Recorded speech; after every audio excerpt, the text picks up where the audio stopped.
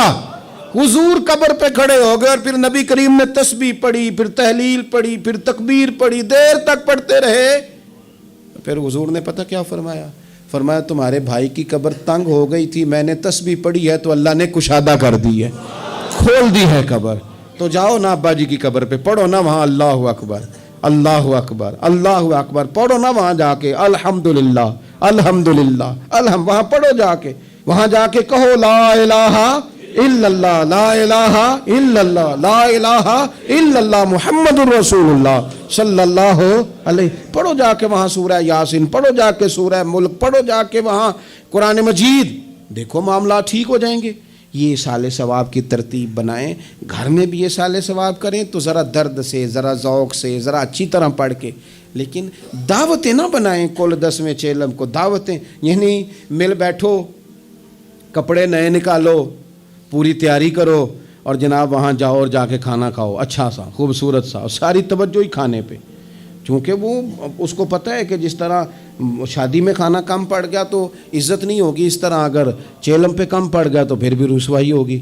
تو جب کھانے پہ لگ جائیں گے تو دعا تو رہ گئی، جانے والے کا فائدہ نہ ہو سکا. ایک باتیں مزید اسی عنوان پر. اللہ تعالیٰ نے قرآن مجید میں یہ فرمایا کہ کل بفضل اللہ و برحمتہ فبذالک فلیفرحوا. اے محبوب علیہ السلام، آپ اپنے غلاموں سے فرما دیں کہ جب اللہ کا فضل اور اس کی رحمت ملے تو پھر خوشی منایا کریں، اظہار مسرت کریں. امام فخر الدین رازی رحمۃ اللہ علیہ نے یہاں ایک بات لکھی ہے جو بڑی خوبصورت ہے اور بڑی سمجھنے والی ہے. امام رازی رحمۃ اللہ علیہ فرماتے ہیں کہ یہ خوشی اس لیے نہیں منانی کہ انعام ملا ہے، خوشی اس لیے منانی ہے کہ رب کی طرف سے ملا ہے. خوشی اس لیے منانی ہے کہ محبوب نے دیا ہے. تو جب محبوب دے نا، وہ چند دن پہلے بڑا لطف آیا، بس ایک بات ہے بھولتی نہیں، سے ثبوت نہ منگو میتھوں نظر کرم قد ہوئی. اے میں جانا یا دل پر جانے غیر نہ جانے کوئی. یہ اس لیے خوشی منانی ہے کہ نظر کرم ہوئی ہے، اللہ نے نوازا ہے. تو اب جب اس لیے خوشی منانی ہے کہ اللہ نے دیا ہے تو پھر خوشی بھی وہی منانی ہے جس سے اللہ راضی ہو. اسی انداز میں رہنا ہے جس میں رب رسول راضی ہوں. تقریبات میں 2-3 چیزوں کا خاص خیال. ایک تو خرچ حد سے زیادہ نہیں ہونا چاہیے، اعتدال کے ساتھ خرچ کریں، فضول خرچی سے بچیں. ہماری شادیوں میں اتنا زیادہ خرچ ہوتا ہے، اتنا زیادہ خرچ ہوتا ہے، اور یہ چونکہ ہماری طبیعت ہے نا، ہم کسی نہ کسی بات میں اپنے آپ کو خود بخود ایموشنل کر لیتے ہیں. میرا پہلا منڈا ہے تو میں زور لانا ہے، سارے چاہ کرنے، پھر میرا آخری ہے تو ہن بھی میں سارے چاہ. او دیکھو جی آخری شادی ہے، او یہ آخری نہیں ہے میرے بھائی. کس نے آپ کو کہا؟ دعا کریں نا اللہ بیٹے کو بھی بیٹے دے، اللہ بیٹے کو بھی بیٹیاں دے، تو ان کی بھی شادیاں ہوں، تو آخری تو نہ ہوئی. کیوں مطلب آپ بلا وجہ اپنے آپ کو خود بخود ایموشنل کر کے. اور یہ اتنی کبھی طبیعت ہے بعض لوگوں کی کہ وہ کہتے ہیں وہ دکھانا ہے. آج آپ شادی کی تقریبات کو فضول خرچیوں سے بچائیں. قرآن مجید نے کیا کہا کلو وشربو ولا تسرفو، کھاؤ بھی پیو بھی، فضول خرچی نہ کرو، اعتدال میں رہ کے کرو سارا کام، لیکن میانہ روی میں، اعتدال میں. ایک قرضہ وہ ہے جو انسان مجبور ہو کے لیتا ہے. کوئی مجبوری آ گئی، کوئی تنگ دستی آ گئی، کوئی نقصان ہو گیا. ایسے مقروض کے ساتھ تو نبی پاک صلی اللہ تعالیٰ علیہ وسلم نے نا اظہار ہمدردی فرمایا ہے. ایسے مقروض کو مہلت دینے کا کہا ہے جو مجبور ہو کے قرض لیتا ہے. حضور صلی اللہ علیہ وسلم نے فرمایا اگر تم نے کسی شخص سے قرض لینا ہے اور وہ تنگ دست ہے تو تم اسے مہلت دو. تم جتنے دنوں کی اسے مہلت دو گے نا، اور جتنے پیسے تم نے لینے ہوں گے اتنے ہی پیسے روز اللہ تمہیں صدقہ کرنے کا ثواب عطا فرمائے گا. اظہار ہمدردی کیا. اور کریم ہے نا محبوب، لاجپال ہے نا محبوب، عطائیں کرنے والے ہیں نا محبوب. کون دیتا ہے دینے کو منہ چاہیے، دینے والا ہے سچا ہمارا نبی. اور مانگیں گے مانگے جائیں گے، منہ مانگی پائیں گے. سرکار میں نہ اللہ ہے نہ حاجت اگر کی ہے. حضور فرماتے ہیں ابن ماجہ میں محبوب کریم علیہ السلام کا فرمان موجود ہے.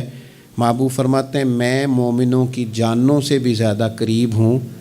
اگر میرا کوئی مسلمان مومن میرا امتی فوت ہو جائے اور اس کے ذمہ قرض ہو تو مجھ سے آ کے لے لینا، میں اپنے امتی کا قرض ادا کر دوں گا.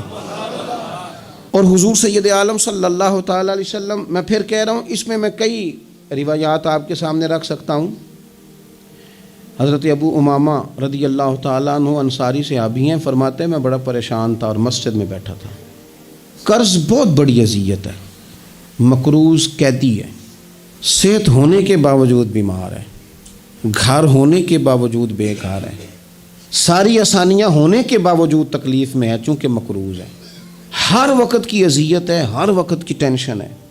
حضرت ابو امامہ رضی اللہ عنہ فرماتے ہیں میں مسجد میں بیٹھا تھا، قربان جائیں نبی کریم علیہ السلام تشریف لائے اور محبوب کے میٹھے اور مد بھرے جملے، کک سواد نہیں مشری اندر اسی کھنڈاں وی چک ڈٹھیاں، انہاں ساریاں شیواں نالوں گلاں سجن دیاں مٹھیاں.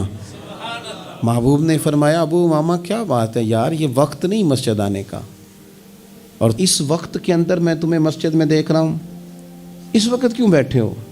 عرض کرنے لگے حضور مجھے قرض نے پریشان کر دیا، آزمائش میں آ گیا ہوں، حضور کیا کروں؟ تو نبی کریم نے فرمایا میں تمہیں دعا سکھاتا ہوں نا.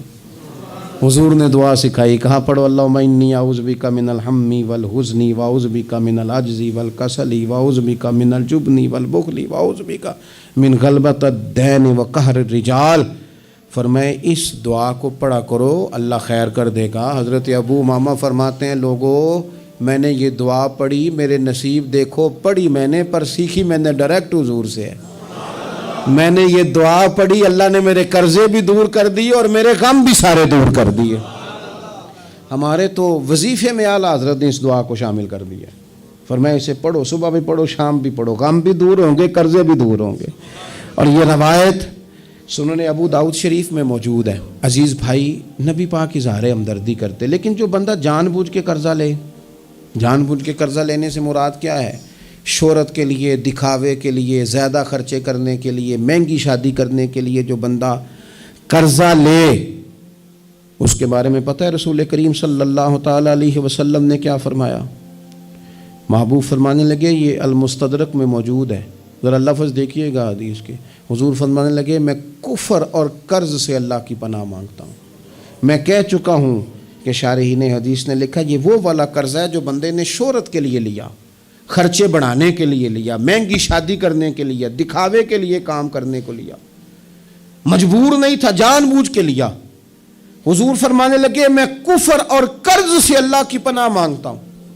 تو صحابی نے عرض کی یا رسول اللہ آپ قرض اور کفر کو برابر کر رہے ہیں، ایک جگہ ذکر فرما رہے ہیں؟ تو حضور نے فرمایا ہاں میں ایک جگہ ذکر کر رہا ہوں، میں ان دونوں کا ذکر اکٹھا کر رہا ہوں، کفر اور قرض. اتنی بڑی بات، اعتدال میں رہیں، کم سے کم قرضے.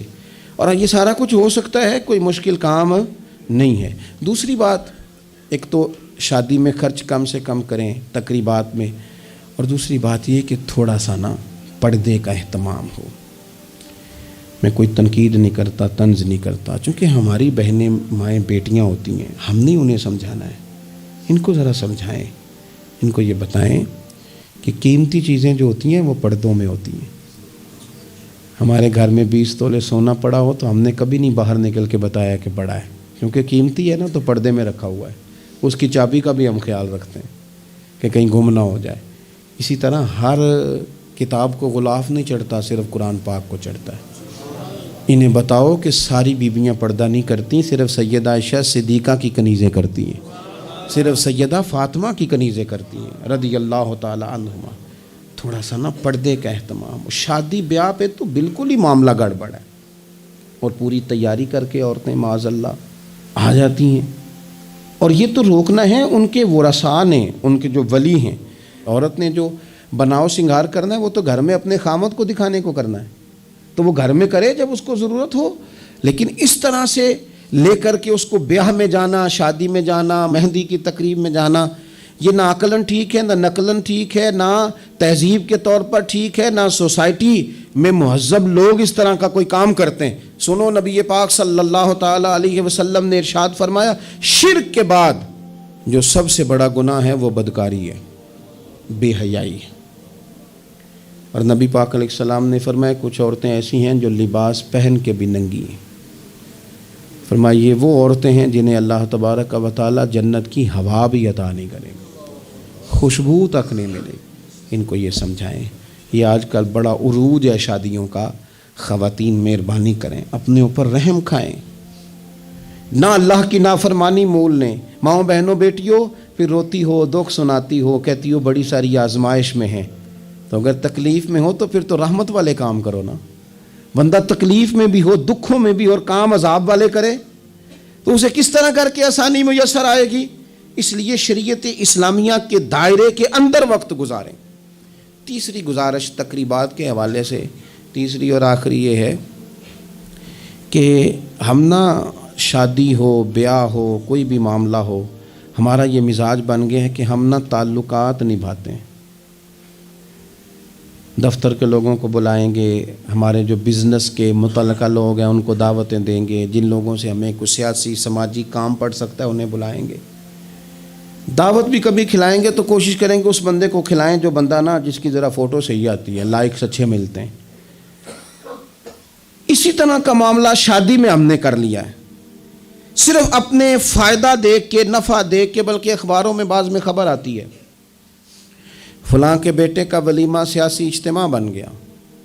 غرباء کو موقع نہیں ملتا. ہمارے استاد صاحب بات سنایا کرتے تھے، وہ فرماتے تھے کہ ایک آدمی کو کسی نے بلا لیا شادی پہ، تو کسی گیراج میں کسی ورکشاپ پہ کام کرتا تھا، تو وہ نہ وہیں سے کپڑے نہ بدل سکا، انہی کپڑوں میں وہ اسی طرح آلودہ تھے کام کے ساتھ. اس نے کہا کہ اگر میں گھر گیا تیار ہونے تو وہ لیٹ نہ ہو جاؤں، تو اسی طرح چلا گیا. اس کو چوکیدار نے اندر ہی نہیں جانے دیا، کہا تو کدھر آ گیا. اس نے بڑی کہا بھی مجھے بلایا ہے، میرا تعلق ہے. اس نے کہا نہیں تجھے کیسے بلا لیا، کیونکہ اسے پتہ تھا نا ان لوگوں کا تو اسٹیٹس ہی اور ہے، غریب آدمی ان کی دعوت میں. اس نے کہا جا تجھے نہیں بلایا، اندر ہی نہیں گھسنے دیا. اب وہ جلدی سے گاڑی بھگا کے گھر گیا. وہ کاٹن شاٹن مایا شایا تگڑے کپڑے، ویسٹ کوٹ، اچھے طرح سوٹ بوٹ پہن کے جب وہ واپس لوٹا نا تو اس نے جناب خود سے اسی چوکیدار نے خود دروازہ کھولا، اندر بھیجا. اب وہ جب کھانا شروع ہوا نا تو اس نے ایک ڈونگا لیا سالن کا اور اپنا کرتا پکڑ کے اس میں ڈبو دیا، پھر دوسرا کرتا ڈبو دیا. لوگوں نے کہا تم باولے تو نہیں ہو گئے، یہ کیا کر رہے ہو، اپنے کپڑے آلودہ کر رہے ہو سالن سے. کہنے لگا میری تو دعوت نہیں، دعوت تو کپڑوں کی ہے، اگر میری ہوتی تو مجھے تو پہلے بھی داخل ہونے دیتے، یہ تو ان کپڑوں کی دعوت ہے میاں. تو یہ چونکہ ان کی دعوت ہے تو انہیں کہہ رہا ہوں کھاؤ کھانا، میری تو ہے ہی نہیں دعوت، ان کو کھانا چاہیے. اس لیے کہ یہاں تو گاڑیوں کی دعوت ہے، یہاں تو کوٹھیوں کی دعوت ہے، یہاں تو دعوت اس بات کی ہے کہ بڑی بازاروں میں کون آیا ہے. رسول کریم صلی اللہ تعالی علیہ وسلم نے فرمایا ولیمے کے کھانوں میں بدترین کھانا، یہ صحیح بخاری ہے، فرمایا ولیمے کے کھانوں میں سے بدترین کھانا وہ ہے اس میں امیروں کو تو بلایا جائے پر غریبوں کو نہ بلایا جائے. وہ بدترین دعوت ہے. اس لیے بعض صوفیہ تو یہ فرماتے ہیں کہ کوشش کر کے نا بعض غریبوں کو منت کر کے لے آؤ اپنے ولیمے کی، اپنی تقریبات کی دعوتوں میں، تاکہ تمہارا کھانا اچھا کھانا تو بن جائے نا، تمہارا کھانا بہترین کھانا تو بن جائے نا، تمہارا کھانا اعزاز والا تو ہو جائے، کچھ تو غرباء کو دعوت دے لو۔ لیکن ہماری تقریبات ہماری ذاتی معاملات کا حصہ بن جاتی ہیں۔ میں تو مذہبی تقریبات بھی دیکھتا ہوں، مذہبی تقریبات میں بھی ہماری پوزیشن کچھ اسی طرح کی ہے۔ میں اپنے بارے میں کئی دفعہ دوستوں کو کہہ چکا ہوں کہ دین کا خادم سمجھ کے دعوت دینا تو بڑی اچھی بات ہے، لیکن ہمیں برانڈ نہ بناؤ۔ ہمیں بہت جگہ بڑی اچھی طرح سمجھ آ جاتی ہے کہ بعض آدمی کا بات کرنے کا سٹائل کیا ہے، اور جو آدمی روز اتنی لمبی چوڑی تقریر کرتا ہے، اس کو جب آگے کوئی شخص بات سنانے کی کوشش کرتا ہے تو پتہ چلو اکثر چل جاتا ہے کہ کہاں سے بات کر رہا ہے۔ چلیں، جواب نہ دینا کئی دفعہ اخلاقی طور پر درست نہیں ہوتا۔ دینی تقریبات کو کوئی ضروری ہے کہ 600 آدمی 400 آدمی بیٹھے گا تو پھر ہماری محفل ہوگی؟ کوئی ضروری ہے؟ اس لیے تو غریب آدمی نے جلسے کو ہاتھ ڈالنا ہی چھوڑ دیا، جلسہ مہنگا ہی بڑا ہے۔ غریب آدمی نہیں یہ کام کرتا، وہ کیسے محفل کرے گا؟ وہ تو آپ ساؤنڈ والے کے پاس جائیں تو کہتا ہے دور بدل گیا ہے، اب کہاں 1500 میں ساؤنڈ لگتا ہے۔ وہ تو چونکہ ہم نے ہر چیز کو برانڈ بنا دیا، کمرشل کر دیا، ماحول اور طرح کا بنا دیا ہے۔ یہ کام نہ کریں، آپ اس کو دین ہی بنائیں، اور یہ ذوق ہی رہے نا تو بھائی اس کے لیے پھر کسی آرٹیفیشل نعت خواں کو بلانے کی ضرورت نہیں ہوتی۔ محلے کا لڑکا بھی سونی نعت پڑھ لیتا ہے، اس کے لیے پھر اپنے خطیب صاحب بھی بڑی بہترین تقریر کر لیتے ہیں جو ہمیں 5 نمازیں پڑھاتے ہیں، پھر یہاں بھی سارے کام۔ لیکن ذہن تقریبات کے لحاظ سے بن گیا ذرا بڑا اونچا سا۔ دین اپنی ذاتی حیثیت رکھتا ہے، اپنی تقریبات کو شستہ کریں، سنجیدہ کریں، صاف ستھرا کریں، جتنی بھی قباحتیں ہیں، اخلاقی ہیں، مالی ہیں، ان کو دور کریں۔ ہم مسلمان ہیں، مسلمان بڑا سنجیدہ سا ہوتا ہے، سونا سا ہوتا ہے، اس کے رویے بڑے میٹھے ہوتے ہیں، اس کے آنے جانے کے معاملات میں شائستگی ہوتی ہے، اسے دیکھ کے پتہ چلتا ہے کہ یہ رسول اللہ کا ماننے والا ہے، یہ نبی کریم علیہ الصلوۃ والسلام کا تربیت یافتہ امت ہے۔ اللہ تعالیٰ سمجھ عطا فرمائے۔ آخر دعوانا الحمدللہ۔